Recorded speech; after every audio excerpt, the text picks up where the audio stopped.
I think I'll go ahead and begin our town hall meeting at this point regarding sign language interpreter certification. Before we proceed, I'm going to give Katie a chance to talk a little bit about how to use this webinar system through Zoom while we have a panel. Katie? All right, so with Zoom, there are two options. There's meeting option or webinar option. Webinar option is designed more for one-way communication where we're just disseminating information and you're watching it.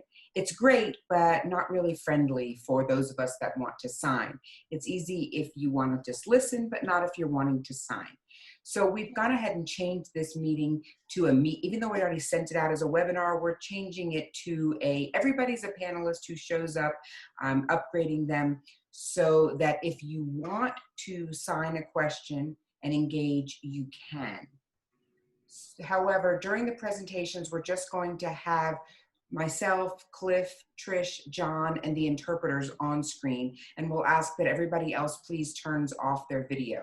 And then you can hide those non-video participants. You've got those three dots. If you click that, it'll say hide non-video participants. And that will make the screens bigger of those who are staying online.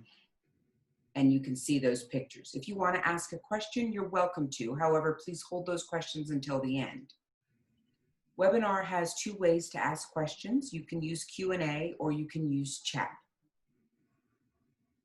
Since we're all here, go ahead and type it into chat. If you would like to speak for yourself, just type your name and say, I have a question, and then I'll call on you. You can speak and the interpreters will sign. If you'd like to sign your question, just let us know and we'll let you do that.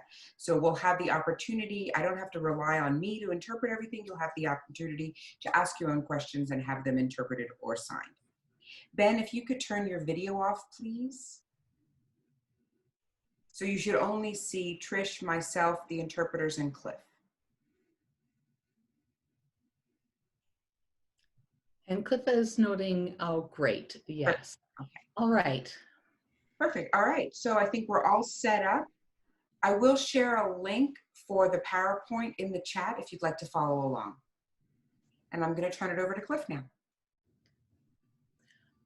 Just as Katie mentioned, we do have both Q&A and chat dialog boxes at the bottom where you can send your questions to the panelists and we'll go through your questions and we will answer them.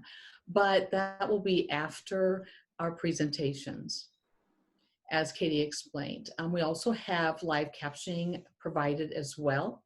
So real-time captioning is available. If you would like to watch the captioning, you can click on the captioning link at the bottom of your screen as well.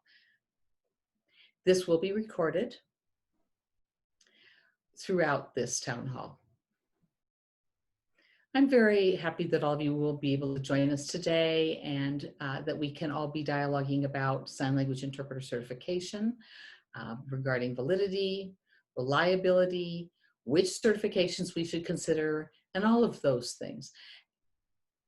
The state law has empowered the commission, the Colorado Commission for the Deaf, Hard of Hearing, and Deafblind, to conduct a research study regarding the validity and reliability of interpreter certifications. That's HB 19-1069. House Bill, or HB means House Bill, that is the law that is in place, and it will allow us to amend the current statute on title protection for interpreters. That will happen through a rulemaking process. The Consumer Protection Act already identifies specific, valid, and reliable interpreter certification, but throughout the community, members of our community are screaming about the need for more options in interpreter certification in order to identify qualified and certified interpreters. So the legislature was contacted and they passed this law that authorizes the commission, to conduct this research study and then implement the rules. I think it's really important that we talk to all of you in the community so that we can be working on rules for implementation. When we get to the state board for the Colorado Department of Human Services, they will approve our rules, and that is when it will go into effect. That'll take about 6 to 9 months, so it is a process. But this is now an opportunity for us to dialogue with all of you members of the community. We have panelists here with us to share information and answer your questions as well. So I'm going to let the panelists introduce themselves at this time. Trish? Hello, my name is Trish Lakey, and this is my sign name. And I work with Cliff for the commission. And my role is the auxiliary service manager, meaning I take care of all the duties and responsibilities regarding scheduling interpreters and CART for the state court system, as well as I run the Rural Interpreter Service Project, RISP. And both of those rely heavily on certified interpreters. And so this is why I'm involved and very excited for this discussion. Thank you so much for coming. Thank you, Trish. Katie, is there any way that you can pin a person while they speak? I'm just wondering. Katie? I can't pin the person, but you can pin somebody if you'd like to. You can click on gallery view, or you can click on hide a person, or use the speaker view. You can change your screen and use everybody being at the top with one person at the bottom. So you can modify that. Okay. Well, Katie, I really should say Dr. Katrina. Do you want to introduce yourself? Yes, my name is Katie Q, and I just got my PhD. I'm not used to being called doctor yet. And I contract with the commission to work on the sign language interpreter certification analysis, what my job. And I've invited also Dr. John Henner to join us, and I'll let him introduce himself. Hello, everybody. I'm Dr. John Henner, and I'm a professor of linguistics at the University of North Carolina in Greensboro. I work on sign language assessments and have done so for over 10 years now. Thank you, John. Thank to all of you. The legislature implemented House Bill 1069, and this is because of the result of the Independence Center, who coordinated with the Disability Resources Services out of Fort Collins. These two independent agencies worked hard to get this law passed, which empowered us. And in that law, there is funding for us to use in order to do a psychometric evaluation on various interpreter certifications. So we contracted with Dr. Katrina Q, and then she contracted with Dr. Henner to do this research project. And we are now going to see the results of the survey that was done several months ago, and they'll be sharing the feedback that we received from that. And we have a report as well. So Dr. Henner will begin discussing this. Initially, you're going to hear him explain and discuss that analysis, and then you can ask some questions. I'll turn it over to you, John. Hello, everyone, and thank you for this opportunity for me to explain some of the results. In the beginning, I want to clarify a little bit about what it is and the proposal was from the state. Our decision is not what's going to be made. This is just going to be a proposal that is given to the state of Colorado, and they could choose to, ignore our recommendations. They could agree with part of it. They could agree with all of it. So anything that I'm stating or I'm publishing or I'm sending out. Sorry, the screen just changed, kind of threw me for a loop. I'm like, oh my gosh, I see myself very large. Yeah, I just spotlit you, John. And then I wanted to preview the interpreters, but I realized that maybe it's best if we have John in this. That's okay. I'm used to seeing myself every day. I can change it. Right, you've got a gorgeous face, John. Cliff is agreeing. So basically, these are the recommendations that we're making based on the information. And you're welcome to disagree with this. None of the decision has been made. Ultimately, the decision is up to the commission. So what Katie and I have done has been based on our years of experience of analysis of data.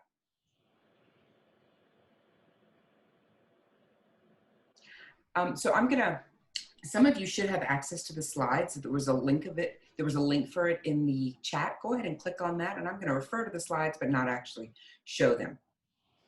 So on the agenda for this presentation, you will see that there are 6 different areas that we're going to talk about. The introduction, which of course we've already done. The purpose, which I just did.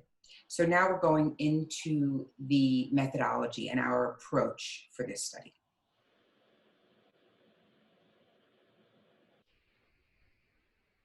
So in the past, Dr. Q, Katie Q, contacted me and explained that, you know, we've only got about 3 or 4 months to gather all of our information, figure out what our data is going to be, and make a recommendation for what Colorado should do for their certification program. And I felt like the best way to gather that information is to do that in a limited time. Research from the university level sometimes says, oh, you know, you should do this over 2 or 3 years. We did it in 4 months. And so that was a big limitation for us. But I think that some of the reasons why we proceeded the way we are doing it is because of the limited time. And what we were looking at is, you know, what does Colorado need? So we sent out a survey and figure out what kind of certifications do you want? Do you want more certifications? Do you not want certifications? What do you think is good regarding certification processes? In a perfect world, we would meet and have a conversation with everyone in person. Because of the limitations that we had, time and money, we weren't able to do that. Because if I interviewed one person for 1 hour, is one person enough to collect good data for the entire state? Of course not. A good number of people would be at least 100 or more, somewhere in that range. And you want to have a variety of genders, transgender experiences, male, female, different people of color, different ages. And if you meet with every one of them for an hour, you're talking about 100 hours worth of research data that needed to be collected. And then you have to go through and analyze that data. So I'm going to guess that it's 10 hours of analysis per 1 hour of interview. Maybe more, maybe less. So if you're interviewing for 100 hours for 100 people, and now 10 hours per person, you're talking over 1,000 hours of analysis that's needed to be done, minimally. The cost financially and the time was more than could be afforded by the state of Colorado, as well as we only had 4 months to do this. So given that idea, we had to get rid of what we would have normally done and instead go for another option.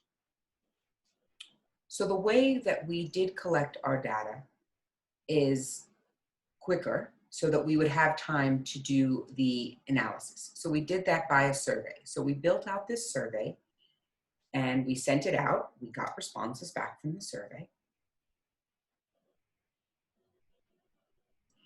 And that's basically just why some of you may have seen the survey. Now you understand why we developed the survey and did it that way. Now, the challenge with collecting video data is, where do we store that data? Again, if we interviewed everybody individually for 1 hour, 100 hours worth of video, where are you going to store that? I can't store that on my personal computer, because if somebody happened to have accessed my computer and they can then see and identify who was interviewed and no longer there's that uh, anonymous idea of it. And so you have to have that video, because of the federal law, all video has to be locked and secure in a place to do that. And so the only place that we could store the data safely would be either through the state of Colorado or at a university reserve area where I work. And where I work, it costs 3 times the amount to do that, because we would have to be tapping into the university's resources. So we ended up doing the survey the way we did. It was the best option that we could find. So we sent out the survey as we did. And then we did some assessments on the survey for the state. We also sent out assessment to agencies as well. So looking at these assessments, we were looking at the validity of the surveys, as well as the validity of the assessments. And I'll explain a little more about that. First, I want to explain about the reliability for the assessments. The scores are standard from test to test, all within a certain time period. Suppose I took a test today, and I took this survey today, and then in 2 weeks later, I took it again. If it was a test, and if that test was reliable, the scores should be the same. If the scores are all over the place and not the same, then therefore there's something wrong with the assessment itself. I shouldn't improve that much in 2 weeks. Or I shouldn't go down, my score should not go down and decline in 2 weeks.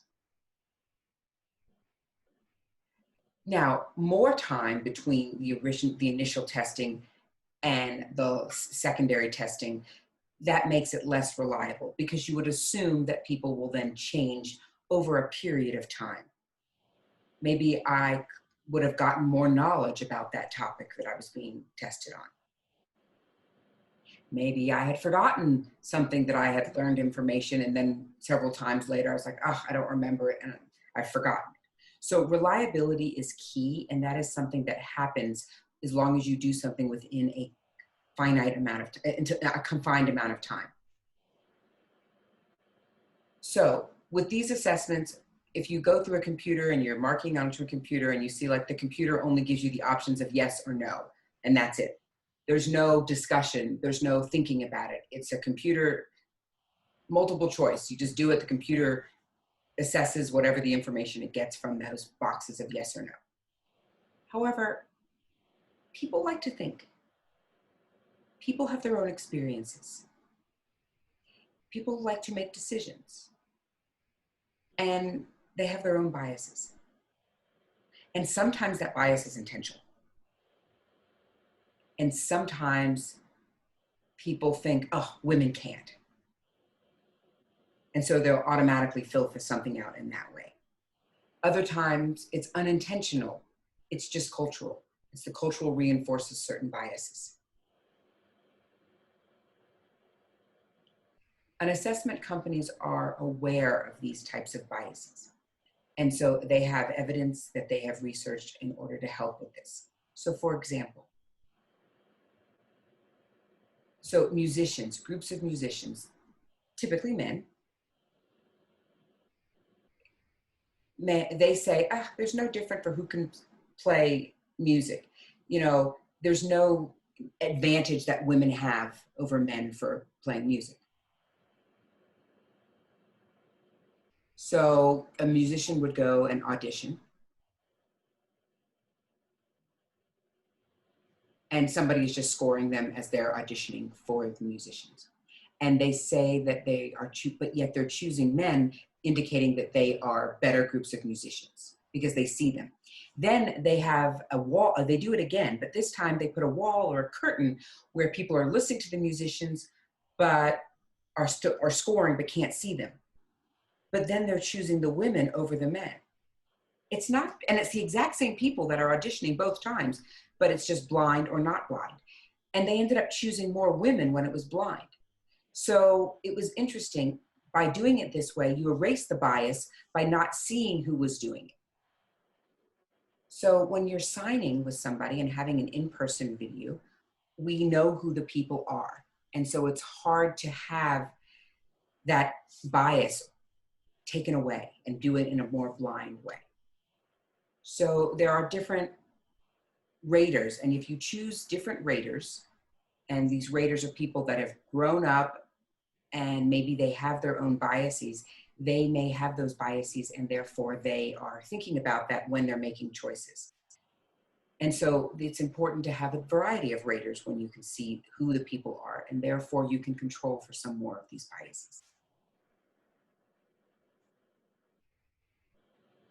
Reliability also depends on how well the raters themselves are trained. You know, if you've got good training, you know linguistics in and out, or if you're just like, oh, you know, I'm just going to go with my gut.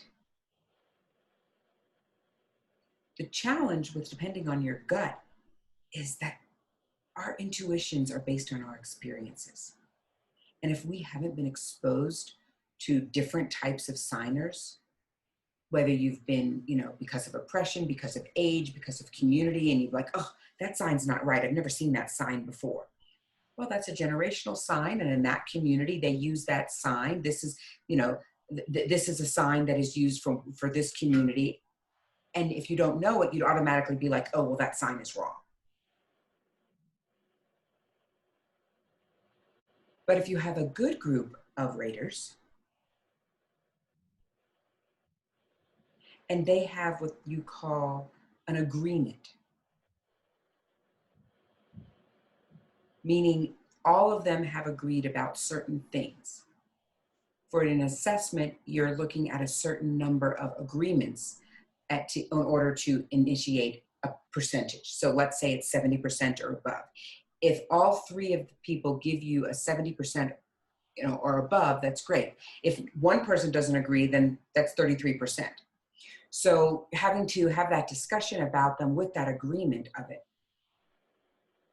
As time goes on, they learn to one another, they see a lot more, and they work well together with an agreement. Now let's say one person leaves and they get a new rater. Now there's two of the old raters and one of the new raters. They then have to start all over again.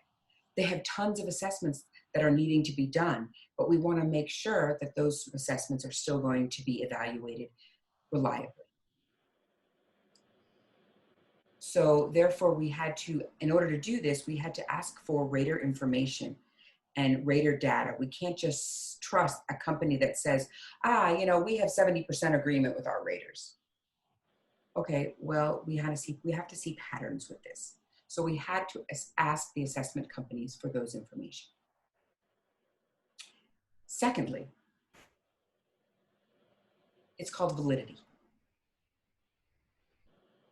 Validity means that the test is actually measuring what it is supposed to be measuring.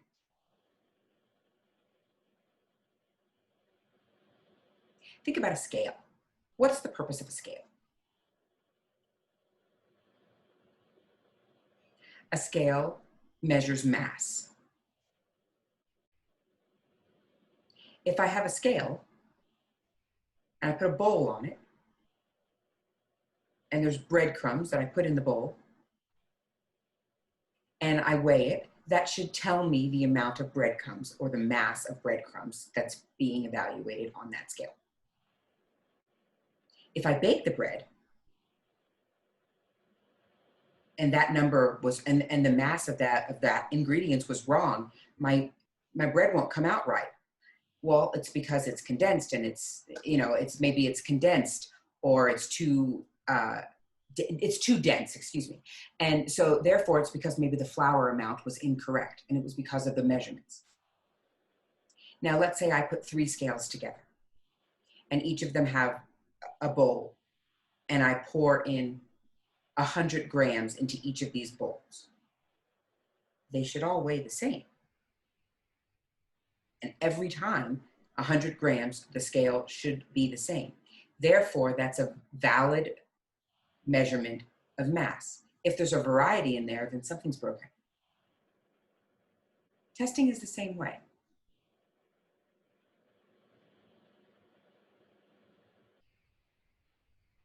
If I'm assessing for phonological knowledge, of sign, hand shape, movement, location, facial expression, and that's what I'm assessing for. But yet the test is supposed to be measuring classifiers, then something's not right. The test itself isn't valid because it's not measuring what it's intended for. So now with an interpreting certification assessment, it's challenging. Most tests that are developed, we want to measure one thing and that's it. But with an ASL test, you want to measure several things, and therefore that makes it more complicated to prove that it is valid. Because of each things that you're measuring have to overlap with one another.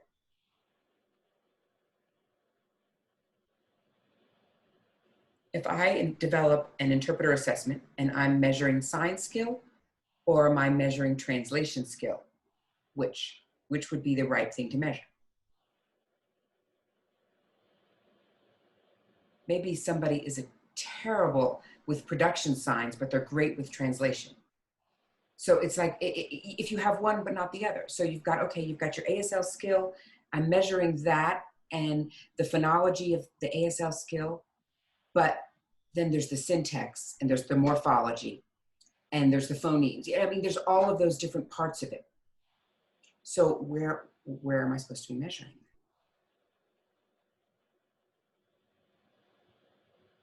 What if there's this, you've got the letter E. And if you say, no, that's the wrong shape for E, it has to look like this. Well, okay, if that's what I'm going to be focusing on, then what am I really measuring?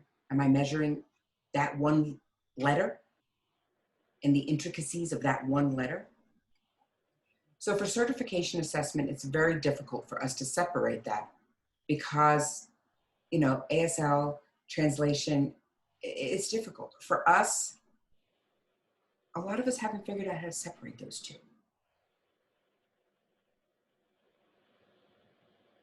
So when we're measuring it again, we're looking at the results. Looking at a combination of these results and hoping that we're not going to find any large variety between our raters.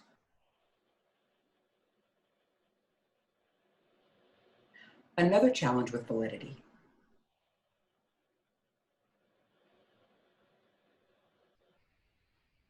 is that pass-fail rating.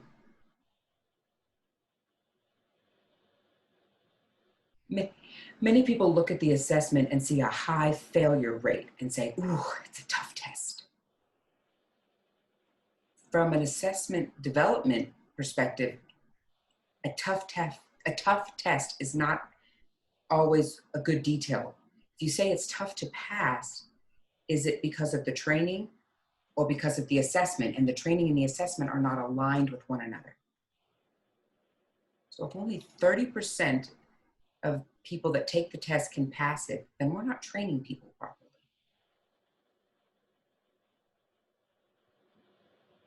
Many interpreter assessments have a high failure rate. Is that good for Colorado? I don't know. It means that we have to have our training programs in Colorado be able to work better with to meet the needs of the tests. You have to work on that pipeline between the training programs and the tests. And that's something that Colorado is working. And that's what they're going to need in order to justify the validity and the partnership of these assessments. So with that in mind, we developed this survey. The questions were designed to gather as much data as possible for our assessments.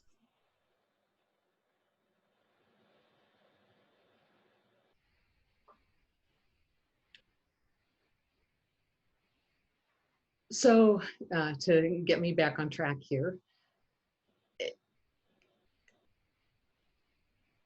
So we were assessing the data. So a lot of companies say that we have all this information ready on the web. And that's sometimes true, sometimes not, because when you take a look what's on the web, you know, sometimes, and hold on just a second. What is it that you need? Okay, all right, sorry about that. 4-year-old Coda. Okay, so, you know, sometimes assessors want us to know what they want us to know to get our business. And companies sometimes will ask, you know, would you send us your resume? And then, you know, you have to fill out the same information online, you know, for each company. And honestly, you know, this is just filling out information that you're sending into them. Assessors will say, you know, this is our reliability and our validity is this amount. And as an assessor developer, I don't feel that information is helpful. I need to see the data. I need to look at that specifically for me to know more.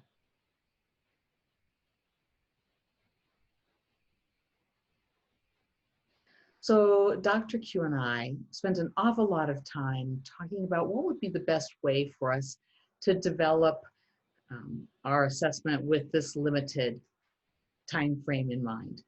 And so I'm going to talk about the results of our first survey. We sent it out throughout Colorado to your Colorado audience.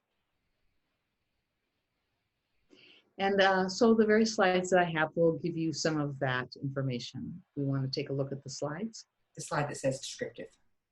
So we had about 110 respondents.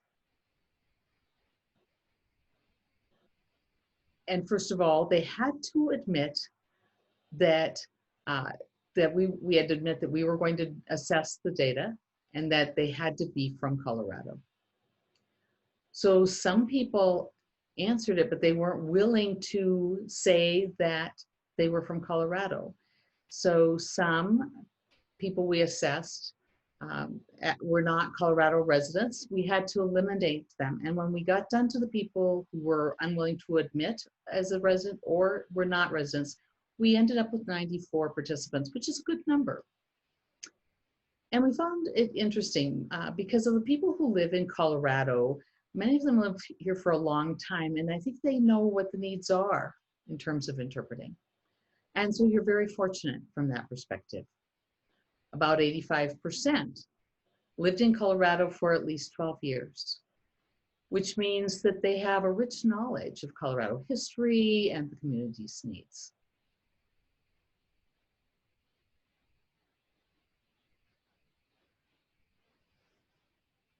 We also asked, within the deaf community, what is your relationship to the community? 42% were deaf or hard of hearing. And 41% were basically hearing, which is a pretty even amount. 13% had deaf family members that might be a parent or an uncle, cousin, siblings, maybe their own children. And then we had 1% identifying as deaf and blind, and 1% that were deaf with a disability.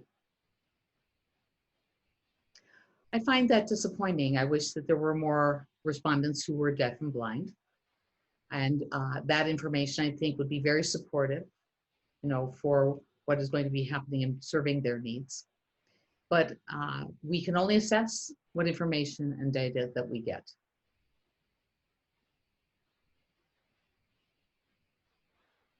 So we need to dance with the information that's brought to us.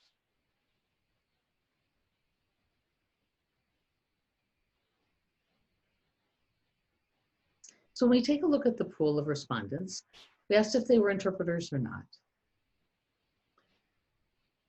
43, well, actually 50% were not interpreters, so we'll not look at them right now. The remaining half were basically, yes, they were interpreters. 26% approximately identified that they were sign language interpreters. Some of them were communication facilitators. Some of them functioned, in a variety of capacities in providing communication facilitation. And then some responded as others, that they weren't interpreters and they weren't communication facilitators, they were something else. We also identified people who said they were students, and some used to be interpreters and were no longer working in the field.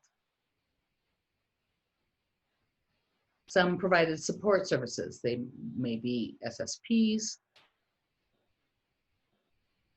Some were consultants and provided support services. There was a variety of additional responses.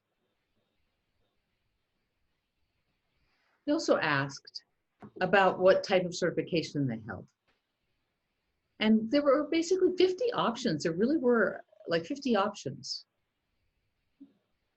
But of those options, it narrowed down, and we noticed that we had a list. About 30% had some type of educational certification. 16% had EIPA at a 3.5 scale, and 90% had an EIPA at a 4.0, 9%, which came to 22%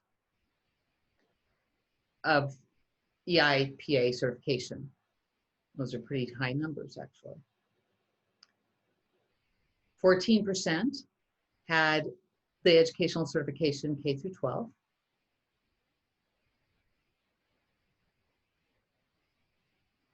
And other certifications were identified in smaller and smaller degrees.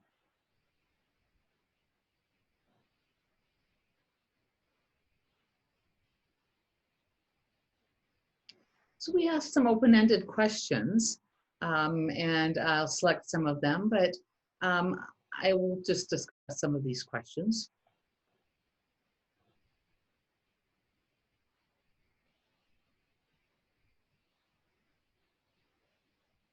So we asked, if you're not deaf and you're not an interpreter, what are you? Some people said that they owned an agency. Some said, well, we use interpreters for communication purposes. Some said, well, I'm the scheduler for interpreters. And so there was a number of answers that we received to this question.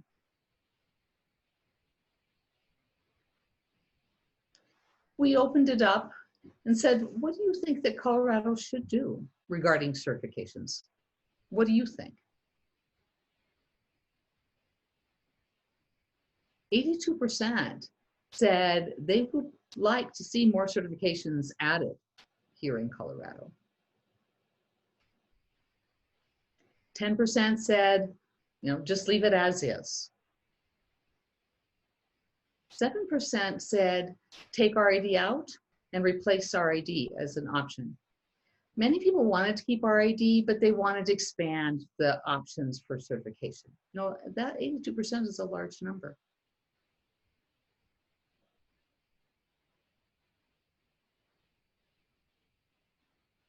We also asked, this new statute, HB 1910-69, how has it impacted you? Some respondents said that they weren't able to get certified interpreters, receive those services. 16% said that it was very difficult to find good interpreters, hard to find these services. The pool has become too limited. It is too small. And so they end up taking other work, and many businesses are unable to get interpreting services.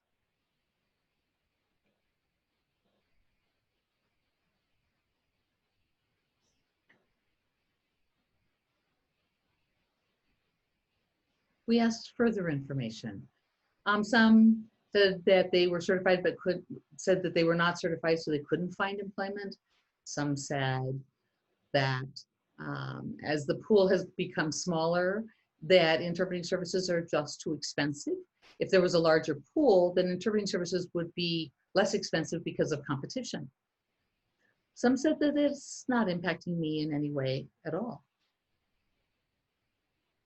Many educational interpreters says, well, say that they have educational certification, but I can't call myself as certified.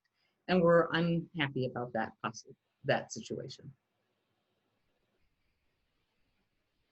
We said, all right, well, what do you recommend?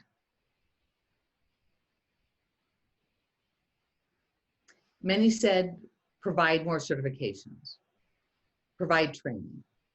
And that some said, you know, find an assessment company that will do it for you. Some wanted to know about all the possibilities, you know, and to have all that information available to them, and that they could look at what all the options possibly could be.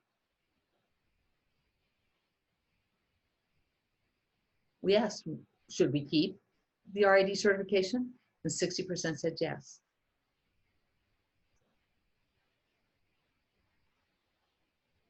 32% were ambivalent. They weren't sure. And only 7% said take out the RID certification as the requirement.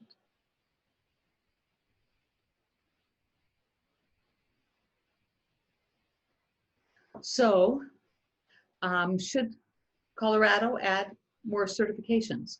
82% say yes. 11% ambivalent. And only 5% said no. That's a very small number, ultimately.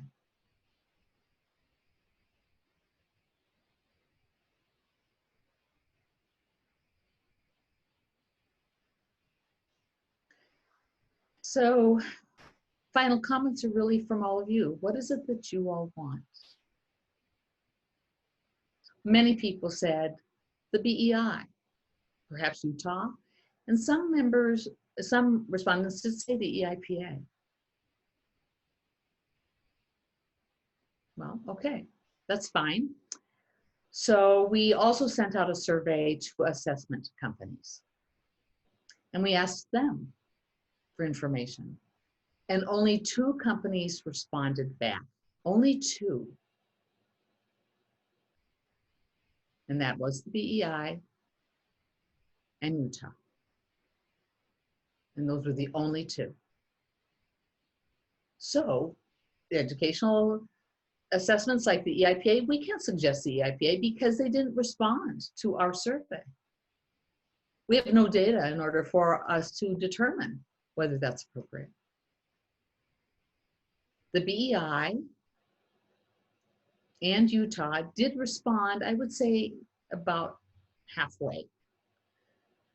Now, Utah has a new assessment, and they admitted that they don't have data to answer our survey and all of the questions that we asked. But we did get some elaboration about their rating process and their trainings and their expectations to have diversity amongst their raters. And their assessment is only performance at this time. They don't have a written assessment at this time. And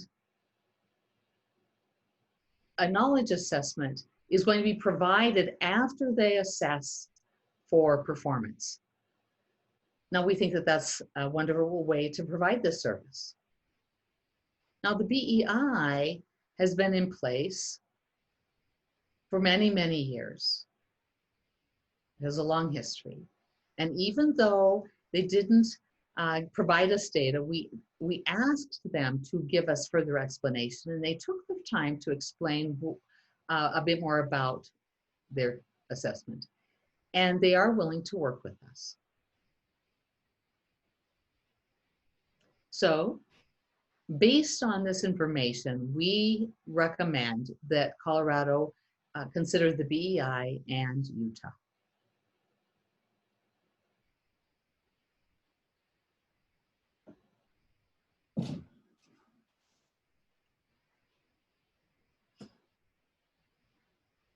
So some considerations as to why we make that recommendations.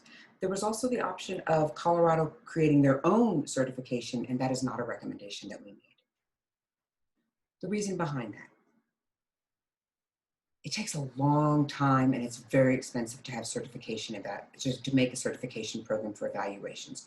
You have to get together with a lot of people that know about the assessment and creating the assessment. And if you don't have them already there, you then have to get specialists. And let me tell you, we are not cheap. We're pretty expensive.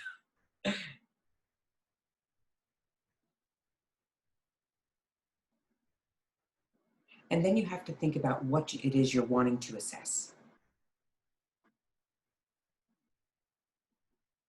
We call those constructs. And we have to think, all right, how are we going to measure ASL, measure translation skills? And then we have to evaluate and take the time to develop this certification program, plus the tests. And then after you make the test, you have to go back and evaluate again. And then you have more tests, you have to go back and assess and change it again. You have to figure out how to measure knowledge. And you have to develop script for that. And then after you develop the test, you go back and change it again. And you do that over and over and over again. And you're talking about several years before you can clearly state that this test is valid and that the data we have can prove that. And if not, you have to go back to just scratch and start all over again.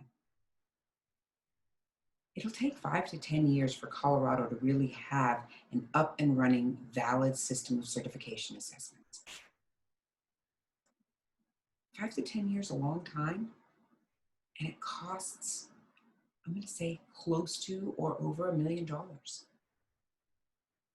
for the consultants, for the time, for the training, for the system to be implemented, and then to expand it enough to have several hundreds of tests done and completed to determine validity. And so for those reasons, our recommendation is for Colorado to use what has already been established. They already invested the time and the money to develop those assessments. Colorado doesn't have to. They can just utilize those.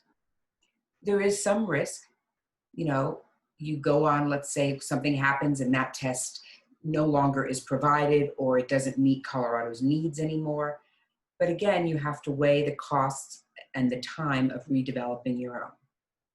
Therefore, our recommendation is for Colorado to get tests from other places. However, if they choose to create their own tests, you need to think about the time and the money that it's going to take for that evaluation to be created. So our overall recommendation is twofold: BEI and Utah. We do not recommend specific levels. We recommend for Colorado to make that determination on their own. We didn't have enough data for that type of information to say what level you needed for each of those tests. Colorado has to choose what's best for Colorado.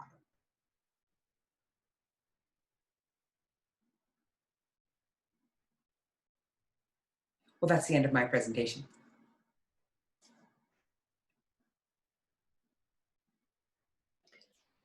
This is Cliff. That was beautiful. Thank you so much for your presentation. Thank you. It was very full of information.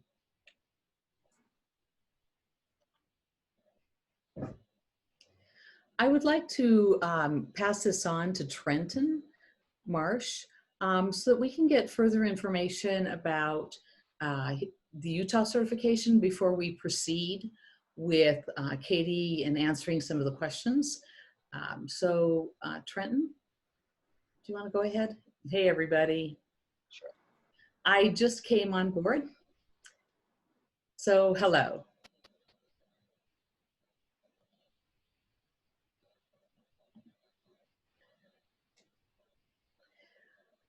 Great to see you, Cliff. I'm hoping that you can see me all okay.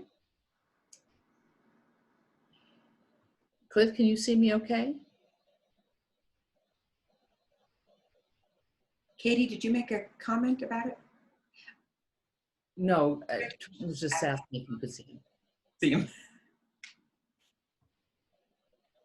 I don't know. This is Trenton. Is it? Can you see? Liv can't see me? Oh, you Yes, can. I can Okay. see you. I can see you, Trenton. Okay. All right. Well, I'm just jumping in at this particular point, and so I'm not sure exactly where you want me to start. Do you want me to give you an overview of our full assessment or just talk about specifics about our assessment? What would be best for you? Where would you like us to start? So remember, a couple of days ago, you gave an explanation about the Utah test. If you could just do that again, that would be great. Okay, sure can do. All right, so basically, I just want to share some information about our state test. And that test began within Utah based on law back in the mid-90s. And so we have been in the test development and test provision process for a long time. When I got the survey from Dr. Henner asking me about specifics, well, we had just revised our test. We have a brand new test. So maybe some of the questions that you asked, we were unable to answer because we're just too new. We have a lot of data when we talk about our old assessments, but they wouldn't apply to the questions and what you were looking for. So that's just a little bit of background information as to how we weren't able to benefit you on your assessment. But our certification process isn't new to us. We have a very strong rater process, a strong training to our raters, and I think that that's something that is really great. I also want to mention that what our tests focus on. Actually, we feel our tests serve our region and that our tests reflect our community and the language use that is used primarily in the West, in the western part of the United States. So far, Idaho has used our assessment, and so we are on their list as one of the agencies providing assessment. We have a good relationship with Idaho. And I believe that there are also a few that have come from Nevada to take our test, but I don't have specifics. Idaho, I do know quite well. So I do believe that if Colorado decides to develop a relationship with us, we would be able to work well with them. We're not interested, though, in promoting our test or selling it to any other state, but we can simply be available if somebody reaches out to us. Having said that, you might be interested in what our assessment looks like. Well, there are 3 separate tests actually in our system that we offer in our state. So the first is a novice level interpreter certification for novices. The second is we have a professional level, and both of those are for hearing interpreters. Then we just very recently developed a brand new assessment here in Utah, certification for deaf interpreters, and we call it the UCDI. That test has just been implemented, so it's quite new, but we're extremely excited about that. And for me, my heart has been very invested in getting that one in place. So the first 2 has 2 levels, and the reason why we have 2 levels is truthfully because, as I mentioned a bit ago, is that it's in our law, and it has been since the 90s, I would say 95, 96. I mean, it's before I moved to Utah. But since it's been in place, a concern has been, what do we do with new interpreters? How can they work? I mean, they are ready, but they don't have the experience and the full skills yet, but we want to recognize them at some level. But we still also have minimum expectations for them. They have to be able to show some proficiencies and some knowledge. They still have to be able to do that, but we recognize that it may take them more time to gain more knowledge and more experience in both receptive and expressive skills. And because we're aware of that, we established the novice test and allow them to start working as an interpreter so that they can meet that requirement of the law. However, that doesn't last forever. There are time restrictions to a novice certification, and we give them 4 years. They must advance to, through several options. They could advance to the professional level of certification within 4 years, or they can take the national RID certification, which is perfectly fine with us. Or they could take the EIPA, but they have to receive a 4.0 skill level or higher. So there are several avenues and options for them, but they cannot retain the novice certification forever. Furthermore, they can't, after their 4 years is done, go back and retake the novice assessment again so that they can get an additional 4 more years. That is also blocked, because our intention is to give them some opportunity to work, and with the understanding that they still have to have a minimum level of ability. And, we still expect more from them. We want them to reach that professional level, and so that they can continue to maintain certification throughout their career. And so they have to meet these specific requirements, and we have these expectations in place. We don't have anyone filing ethical complaints in this system, but we do have 2 levels of certification for hearing interpreters. And again, that would be up to other states. In Idaho, they don't recognize a novice certification at all. They're not interested in the novice certification. They're only interested in providing the professional level certification, and they accept that. And I think that's clearly up to each state and what their requirements are and what their expectations are. Now, for our deaf certification, the UCTI, that is, if the person passes that certification, then they can maintain that certification as long as they meet CEU requirements and maintain ethical behavior throughout their work.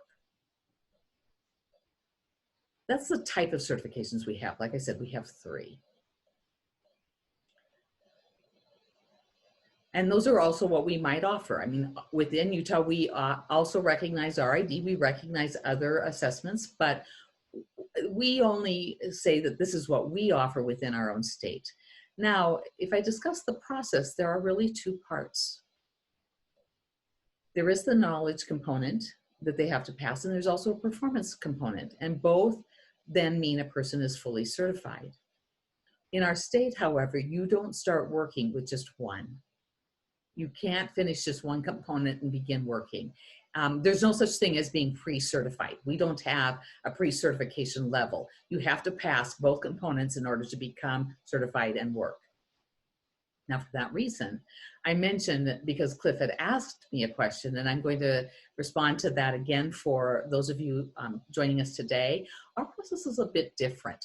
For hearing interpreters, they will take the knowledge component first.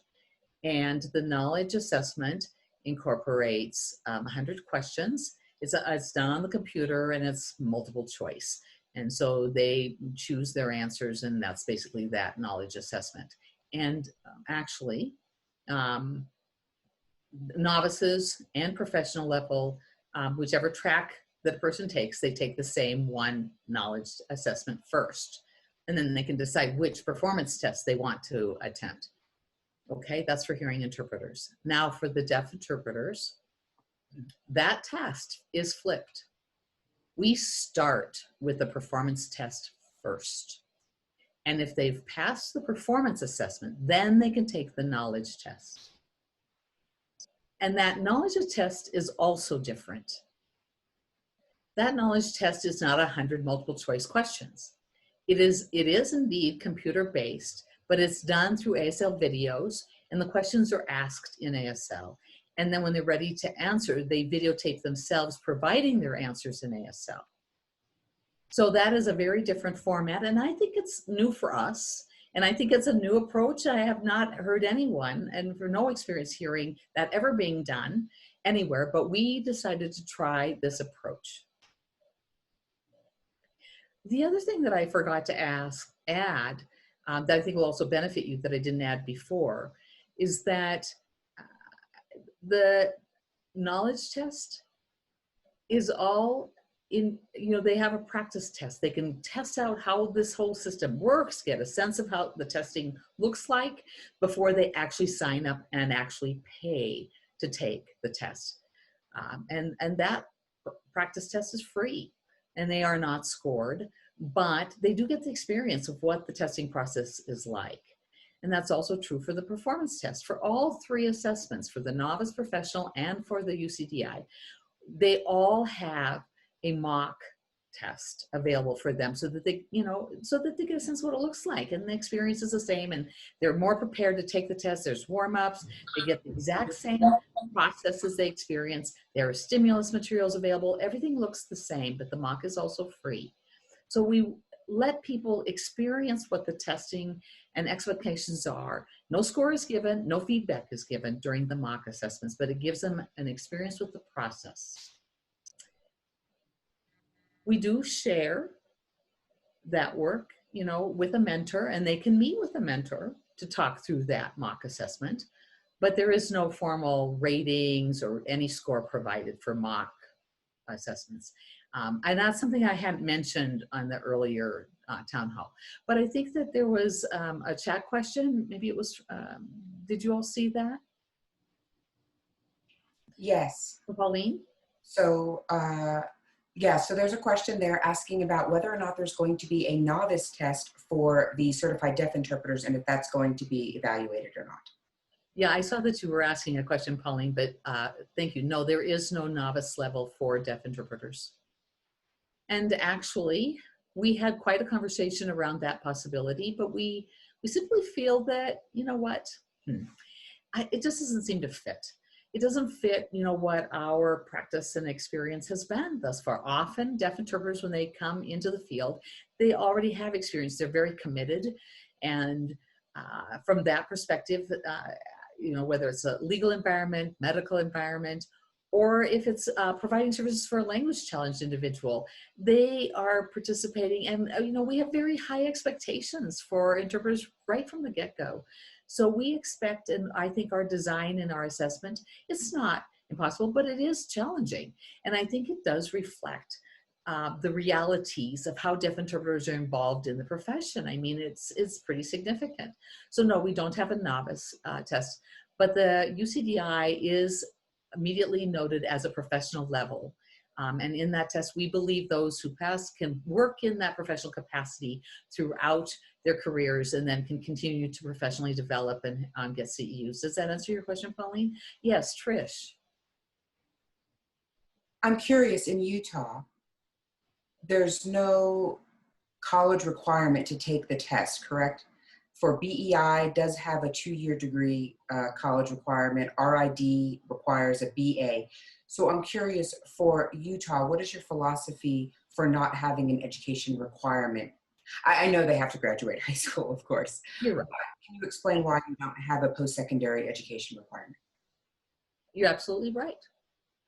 We don't have a state level requirement in terms of a secondary college education, or I think I have a high school degree or a GED. I don't know what an equivalent is in Colorado, but you're absolutely right. Our purpose behind this decision, I think, might be different from the perspectives of other certification bodies and what their expectations are. I said we're regional. Our assessment is regional. And I think that it meets what our local needs are. And as we took a look at that, and likewise, we also wanted to consider our interpreting community. And many of them work from the LDS missionary field first, and they've done a mission, which means many of them have gone in what is known as a language mission, and some of them to foreign countries. Some of them have gone to South America, to Asia, to all places throughout the world. And so they have had deep language studies prior to going, and then they are there for typically 2 years, which is truly an immersion kind of experience, an unbelievable experience in another culture, and experiencing that on a daily basis. And once they return, it's like if they've gone on an ASL mission. Many of them do 2 years intensive, and they beat any of the interpreters that graduate from an ITP, to be honest with you. When they return, often they fit, and they often work with the deaf. They've lived with a deaf roommate. They have had a very different pathway. It's a different pathway in acquiring their skills and gaining experience. And when they return, some of them decide to go to an ITP. but they feel a little bit lost because they've had so many experiences, but they can gain further training, but they still do have to document through the knowledge assessment. They still do have to show how they acquired that information, but how they acquired it is up to the individual, and they can do it through college studies, or they can do it on their own, or whatever pathway they choose. But we decided that that's really the population that we serve and the population of individuals that we have. And so, yes, it is different, but, and some do struggle to pass our tests as well. And the second part of this is because when we established the new deaf interpreter test, the UCDI, we had no prior requirements at all. Whereas for the novice and professional levels for the hearing interpreters, we did not require university or college experience. And so now, are we going to force college requirements for the deaf interpreters and not for the hearing interpreters? We feel that that was unfair. There should be equity in the expectations. And so that was another factor, that we do have pre-existing history of not having that college requirement as well. So there's that as well. We have recognized that those who have, within our pool, those people who really do have the ability to become deaf interpreters, those people, to be honest with you, that pool is very diverse, very broad. And we recognize that some of them have worked many, many years and then have retired, but have years of life experience out in their career, experience and knowledge that comes from interacting in the community, and have actually been leaders in the community. And so, they may not have gone to college back when. But, to require that of them now, I think that we would lose out on them when they have this life experience to bring their experiences to the field. Do we want to create an alternative pathway, some other way for them to document that knowledge? So, we feel like, there's high expectations in the testing process itself, and it is specific to the type of work that we're doing, and that is our perspective. Can they interpret? Can they communicate the various ideas? Can they translate? And we do have some of that in the UCDI test, translation sections, translation from documents, etc. And the knowledge assessment also shows that they have to have studied our history and things related to interpreting. So we're not looking at a generalist degree. Instead, we're looking at this field as specific skills, specific knowledge that applies specifically to work as a deaf interpreter here in Colorado. And that's part of our rationale. Once again, we do see different states have different needs. And so, we're not trying to dictate what you need. We're telling you that this is how we've determined our need. And that's the rationale behind our decision. Katie, go ahead. Can you see me? Yes. We'll go ahead and open for any questions. Yes. Katie, can you Yes, see me? I can see you. Okay. Can Can you see me? Yes, I can. everybody- So there are two questions. In the last meeting, you talked a little bit about the rating process. Could you explain that?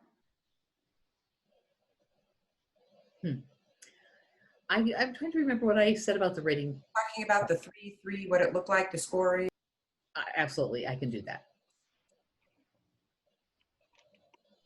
In terms of our rating process, it's quite interesting because in your survey, I felt like I had limited space to explain in detail our rating process, but to speak generally, for the novice and for the professional, we use 9 raters to evaluate. And you might wonder why we chose 9. Well, we're using a majority approach to come to a majority decision, okay? We also believe that deaf raters, they have different needs and they bring a different view to the interpreting process than what other interpreters will bring to the evaluation. So our form is designed to separate out a specific list where the deaf raters are assessing language, interaction, and clear comprehension, content, behavior, appropriateness, etc. That's from the deaf perspective. Interpreters can't conflict with that decision because there are 3 deaf raters and 2 of the 3, vote in favor or not to fail that individual.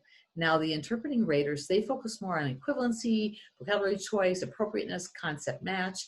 And, the deaf raters don't know the source spoken language if it comes from English. They don't know what the source was. And so we know what we get, So they have expectations to rate based on what the interpreter provided. But between the two sets of raters, you get to some equity. So interpreters don't decide if that's a good fit for deaf people. That's what the deaf raters look at. And so again, there are 3. So it's 2 of 3 from the hearing evaluators. Then we have added in addition, which is also something I'd forgotten to mention before. Thank you. We have added in the novice and professional test, both parts must, I guess not must, it's not that, but they have to be able to work with a deaf interpreter. They have to be able to team with the CDI, and that is part of the hearing interpreter's assessments. In both the novice and the professional assessments, they have to show that they have learned how and use a variety of good techniques and ability to interact with a deaf interpreter, and that they can show that they know how to do that before they're out interpreting out in the field. Now that is a part that we've added to our assessment. Now the deaf raters probably haven't had experience working with the deaf interpreters, so how do they know what the deaf interpreter's needs are? Can they make a decision what's effective for a deaf interpreter? So we've brought in 3 CDI raters to focus solely on that one section of the test, that one component in working with a deaf interpreter. And that is evaluated by the CDI. So that we have 3, 3, and 3 in each section to rate. In the test, there are different parts. So the interpreters have to pass each part and by every team of raters, of the 3 teams of raters. Okay. So they all have to sign off, in other words, on that person and say that they pass. If one team of raters say they don't pass, then the individual doesn't pass that test. So I think that's a little bit different than now when we're talking about the UCDI with that test for the deaf individuals. We use CDI raters solely for them, at least as of now. And they have to pass at a 2 out of 3 rate. So that's a little bit different than for the hearing interpreters, both the novice and the professional level. So there was a second question, right, Katie? Yeah, that was perfect. So the second question is kind of a little bit about what Pauline had answered, but you already asked, but you already answered it. So now we've got, for those of you that have joined us a little bit of late, everybody has been promoted to a panelist. And so you'll have an opportunity to turn on your video or speak, whatever your choice is, or type, of course, and you can ask questions. I believe Kirk and Lahua joined a little bit late. They have been moved up to panelist. And so questions will still chop up in chat. That's fine. But Pauline, does somebody else wanted to pop on? So actually, Naomi actually had a question. Do you want to read the question? Do you want me to sign it? Do you want to sign it? What do we want to do with Naomi's question?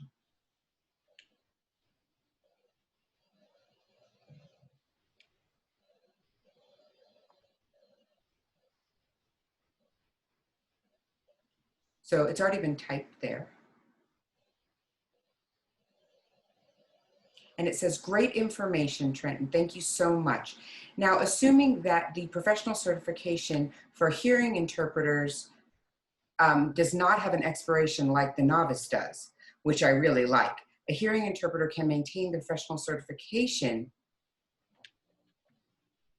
The hearing level can maintain their certification and the professional certification with ongoing studies or professional development, CEUs. How does they maintain that certification? Right. We really follow RID's model in this manner. We do believe that a person does have to meet 80 hours of practice, or I shouldn't say practice, I should say, well, some professional development and studies are allowed, but 80 hours has to be within 4 years to maintain their certification. And that is for the professional level of certification.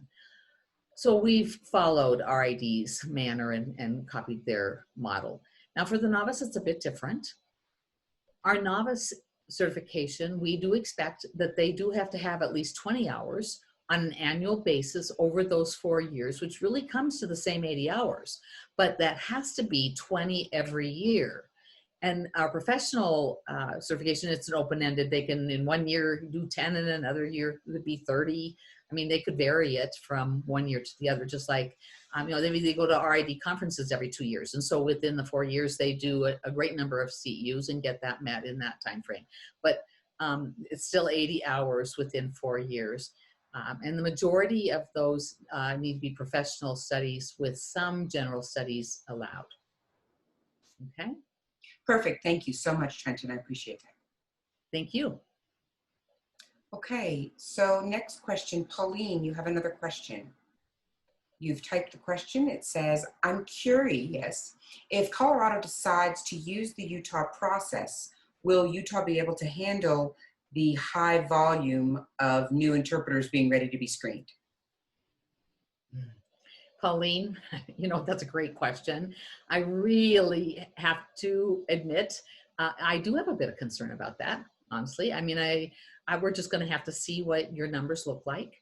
And we do have within our state and out of state fees that are separate.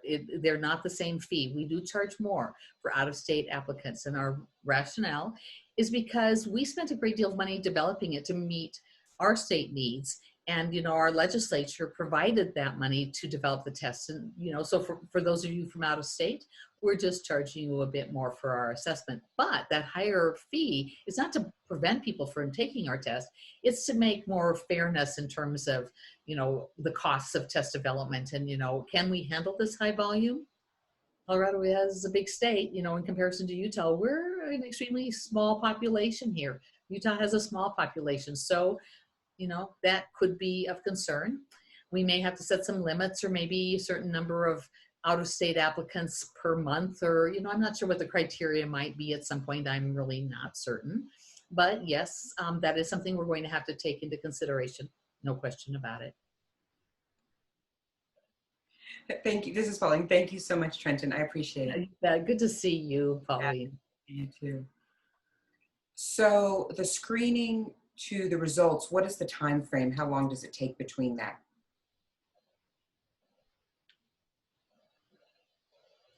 Our policy and our goal is to be no more than 16 weeks for a candidate to get the results. That's our goal.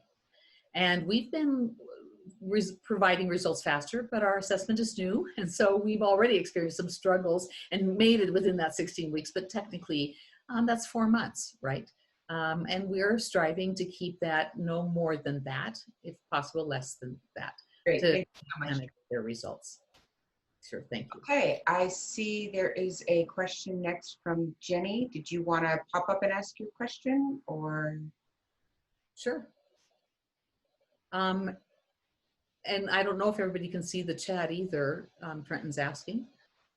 Are you going to read it? I'll go ahead and read it. Okay.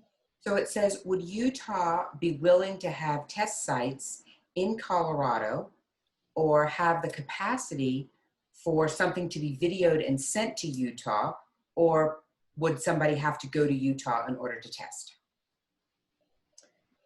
Right. Again, remember, as I said, in our development, we never developed it to market to other states. Our tests, we aren't in a place where we have a process to send it out to be delivered elsewhere. And secondly, we use a very specific software where our test videos, when they come on screen, when people come in and sit or stand to be filmed, it's all in place. And so that then is merged within one video, the whole test. It's merged quickly.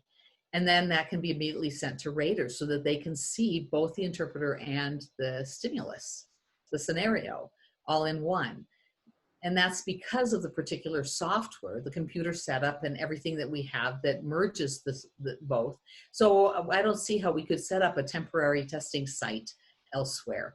I think that that's one of our complications. One of the challenges that we would have, people in southern Utah have to go to our northern center. It does happen. Idaho has always sent their applicants to Utah all along.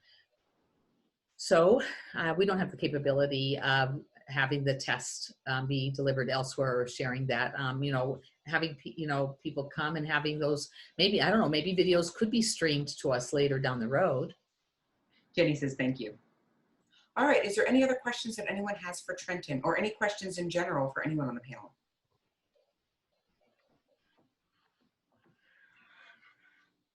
Yeah, Cliff. I have a question, but it's not really for Trenton, but it's for the testing site here in Colorado. In the state of Colorado, the legislature gave us funds to assess and evaluate different certifications and make sure that they're valid and reliable. It doesn't provide us testing sites throughout Colorado. So if the demand increases, we are going to have to consider that down the road, and maybe we'll have to ask for additional funds from the legislature, but that is not in the plan nor in the monies we've been provided thus far.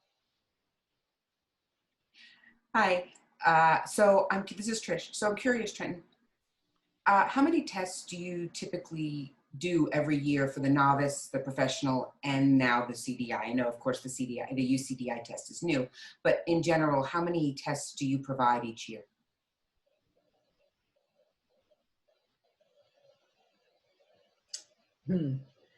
I sure wish, the previous director just retired on June 15th, and he had been in place since the very beginnings of evaluation. So he would know this information. So I have to admit, I am not sure. But you're right. The UCDI is new, and so we've only tested a few candidates, but I would say overall, well, it's a good question. I think one number that I might be able to provide you right now that I'm aware of within the state of Utah, that we have about 400 recognized certified interpreters in Utah. And that includes any certification and novice, let alone them repeating a test to take the professional test. We have 400 in the state of Utah, but I know that that doesn't actually answer your question because that's different set of data, but I wish I had a better answer for you. I didn't mean to put you on the spot, Trenton. No, you didn't. But that helps. 400, that's a pretty decent number.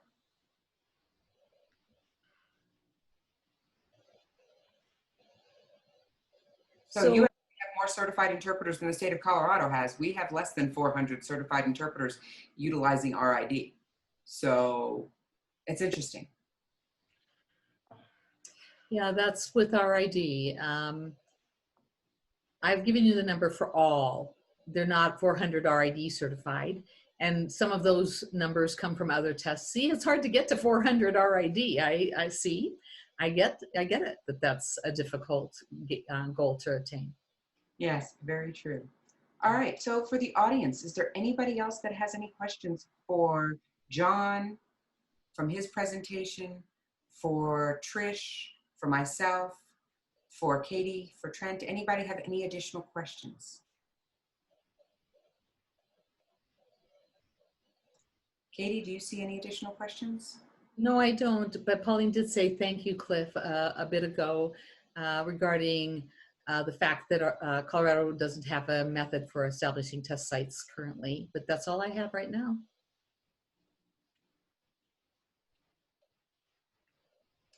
People may be thinking, based on that, maybe there could be some explanation about the BEI. Maybe if we don't have any other questions regarding Utah's test, I mean, you're welcome to stay, Trenton. No, that's okay. I'll close my window, and I'm glad I had the opportunity to share our test with you.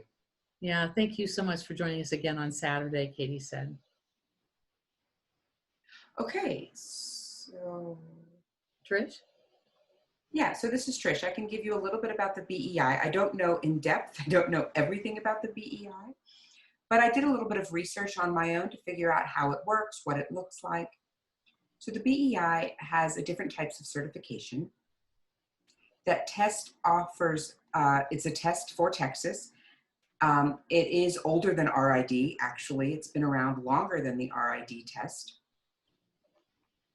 There are 3 different levels for general interpreting. There is a basic interpreting certification, there is an advanced, and there is a master level certification.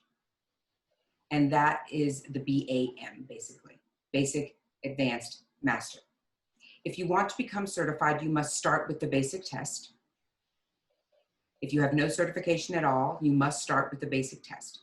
There are some people that move into the state of Texas and already have some certification, and on a case-by-case basis, they can allow those people to test for a different test in the beginning. So, I'm sorry, let me start. So there's a knowledge of English test called the the test of English proficiency. I think that's what it is the TEP, test of English proficiency. And so first you have to take that. It's a written test. Once you've passed that, then you're able to sit for the performance test. And the test of English proficiency applies for all three of the performance tests, irrelevant to what level performance. So the basic test is more of an educational type interpreter test. The advanced and the master test are more of a community interpreter type test. Basically, that's how their system was established. Texas gives a licensure to use the BEI in other states, and you can then offer that test in those states. Michigan, for example, gives the BEI test in Michigan. Illinois, you can take the BEI test in Illinois.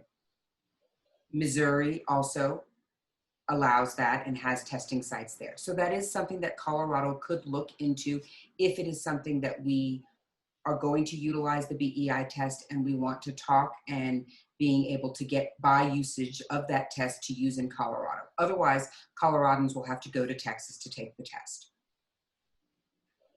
The priority for the seats of taking the test in Texas is for Texas residents. If there is a seat available that no Texas person wishes to take, then a Coloradan can come and take the test. So there is no priority there for anybody from out of state. They do also have a court interpreter certification, a legal interpreter, and all Texas courts require you to have a legal certification, including municipal courts all the way up to all of the court levels within Texas. It's interesting, they have an intermediary certification, which is basically what they call their CDI test, the Certified Deaf Interpreter Test, indicating that there is a method for deaf to become certified as a certification level, and they do have their level, and that is the intermediary. They have a medical specialist certification, which is a little bit different. And and they have some different levels because of that. Because RID is a little more simple with their certification specialists, BEI is a little more complicated with that. If you pass or fail the RID test, it is what it is. However, in BEI, if you pass, a certain part of the test, but fail other parts of the test, then you have to determine which jobs are okay for you to take based on which level of the of the BEI test you have. So it's a little more complicated with BEI because of that, whereas you're RID certified, you can do anything. BEI, you don't have the same certification levels in order to allow you to do just anything. That's kind of a rough introduction to BEI. This is Katie. At the last webinar a couple of days ago, we had questions around this where John and I recommended these two assessments and that now the commission would be going through the rule-making process. And Cliff did talk about that a little bit. But Naomi has a question that I'd like to pass over to her to be able to ask her question. Are you good about that? No, my question was already asked and answered, so I appreciate that. I'm good. I don't need to ask it again. Okay. Then Phil Park said that he had a question. Maybe I missed it, but at last presentation by John, what was the process now? How are things going to change in terms of interpreter certification? So I think that moves on to Cliff so that you can discuss the rulemaking process. Sure.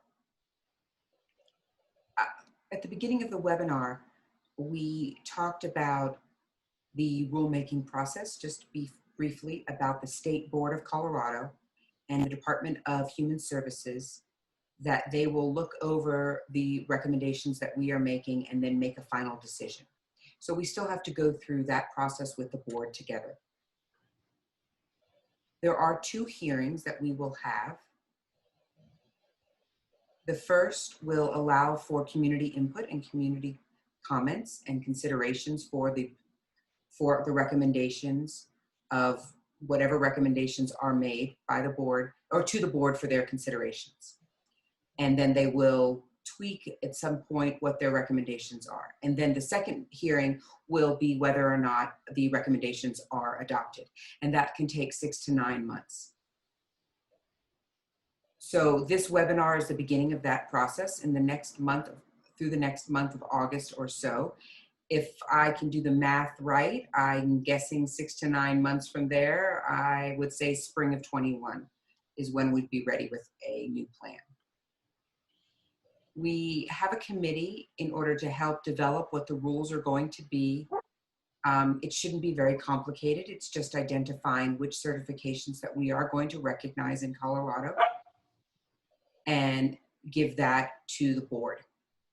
And we will communicate with everybody throughout the community, people who have registered for this webinar, as well as people who registered for the webinar last Thursday, as well as any additional stakeholders within the community. And those will be those people will be invited to come to the commission for the board for that information and for that hearing. There will be a newsletter that will be sent out with information regarding this as well. So that's going to be the process for that. So Katie's asking, Phil, did that answer your question?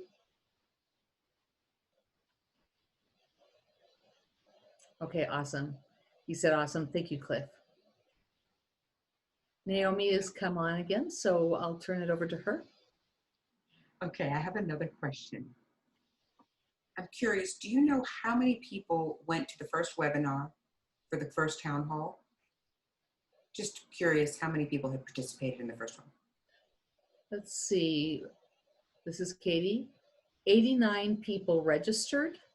Oh, wow. Actually, we had about 50, I guess I would say around 50 that actually attended. At this one, we had 31 people register. And so far, I'm seeing 22 are in appearance, which also includes the interpreter, the cart provider, and the like. So that, you know, maybe it's 15 or 16 when we look at actual participants. Great. Thank you. And there are some people who have emailed, I should say, and said that they were unfortunately unable to join, but they intend to watch the videos that are going to be uploaded, so they'll respond to any questions further. John, do you have anything you'd like to add? Any final thoughts or things that you'd like to share with us before we close this webinar? Any other additional comments? Or anybody else have any other additional comments? John, anything? I'm sorry. This is Katie. This is any parting bits of wisdom you'd like to give. Oh, I would just like to reiterate that what we have proposed is not locked in stone. That I just want to emphasize that it's a proposal. We've made our suggestions and the state could choose to follow what we're suggesting or not. I don't want anyone in the audience to believe that we made the final decision. As I recall from last, I believe it was Thursday, a question was asked, whether Bucky asked if there was going to be other participants involved in setting up the committee, and the response was that there will be. And I believe that there will be an opportunity for more participation.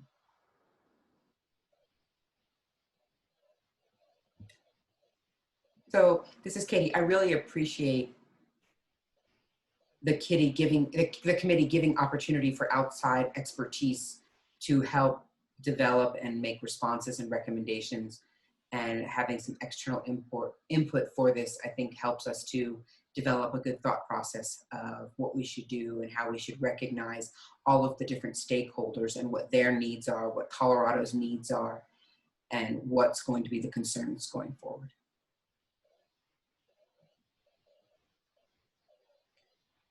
So I think anything you'd like to add, Trish? No, actually I'm completely satisfied with today's webinar. Thank you John and Katie, for all of your hard work, and I appreciate the community's attendance today and participating in the discussion about this topic, and more will come down the road. But I think this has gotten us to a great start.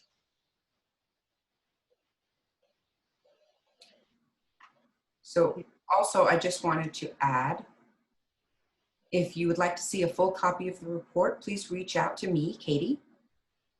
And if you have any follow-up questions, you can reach out to Trish.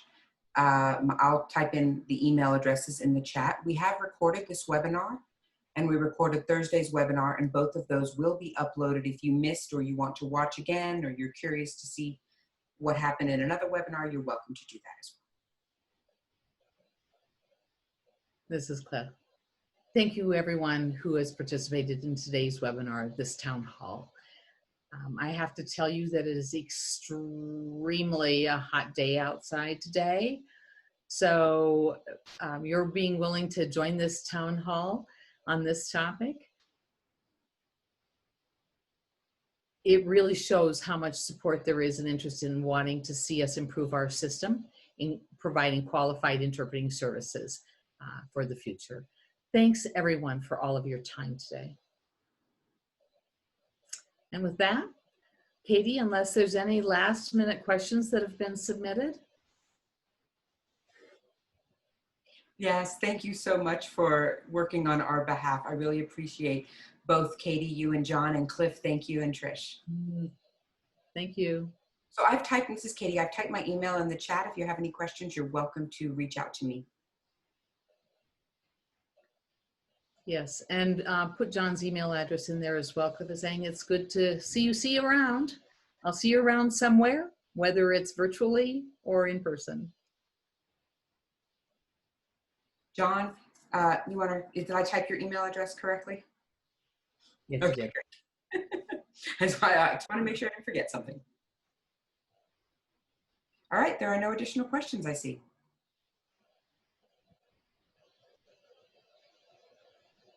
Thank you.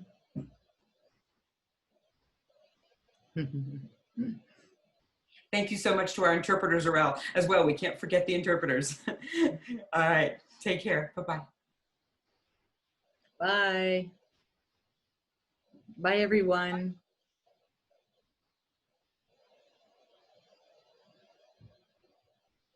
All right, I'm going to stop recording now. Waiting for just the last few people to take care and jump off. 10, 9. I got to get to 6 and then I can stop.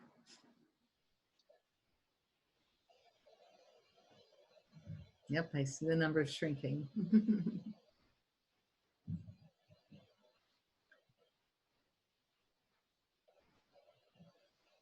Bye, bye. Bye.